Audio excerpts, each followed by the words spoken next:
Keychron Q10 Review.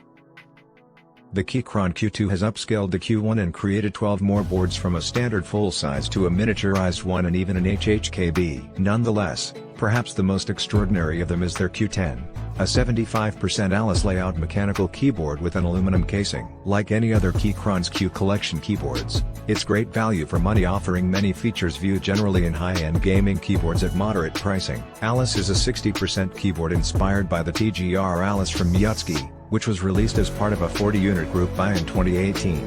It features two halves of a regular keyboard that have been split, rotated slightly, and kinked back for added effect. Unlike many Alice boards, the Q10 is neither a split keyboard nor ergonomic. It does not offer the possibility of adjusting the angle or tenting factor, nor can it separate its halves independently. The distance between each half is not ample enough to have your forearms parallel and shoulder width apart. Even still, it offers more comfort than an ordinary keyboard, as you can put your wrists into a more neutral angle from your forearms. It's plain to see that Keychron is following the same path as other keyboard manufacturers have done in the past decade, making the keyboards from milled aluminum for several reasons. From an aesthetic perspective, metal keyboards look attractive, something heavy has that top-tier feel. And finally, practically speaking, CNC milling aluminum gives you cost efficiency when only producing units in small quantities.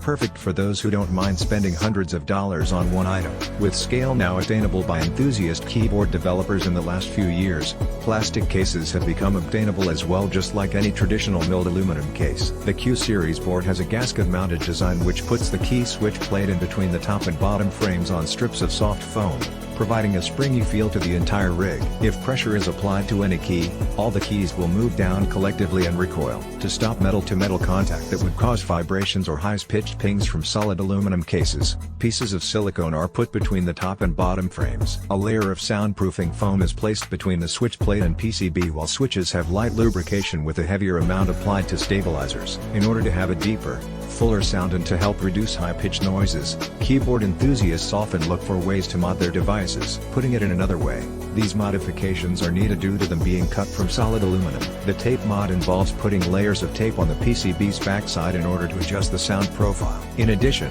the Q10 already has a thin sheet of acoustic tape rather than the acoustic foam fitted into other Q series boards as part of its pre-installed tape mods. Even with the stock keycaps and Gateron Pro Red switches, the Q10 type experience is great. Despite being a light linear switch person, it felt really good while typing. Most of the sound came from the keycaps clanking against the switch plate. There was barely any pinging or rumbling when typed. Even space bars, known to be quite loud when pressed, seemed quite hushed because they have been designed at a standard size of shift keys. PCB mount stabilizers that are sold in stock form are suitable. Though their lubrication is generous but unskilled, the backspace key is louder than desired. Nevertheless, compared to other pre-installed stabilizers, these ones can be considered above average. It's likely due to the fact that the layout has a standard design. The key size and positioning are what you would typically expect. For the bottom row, adjusting may be difficult as it consists of 3 modifier keys that are 1.25U in size on the left side of the first spacebar and 1 function key to its right.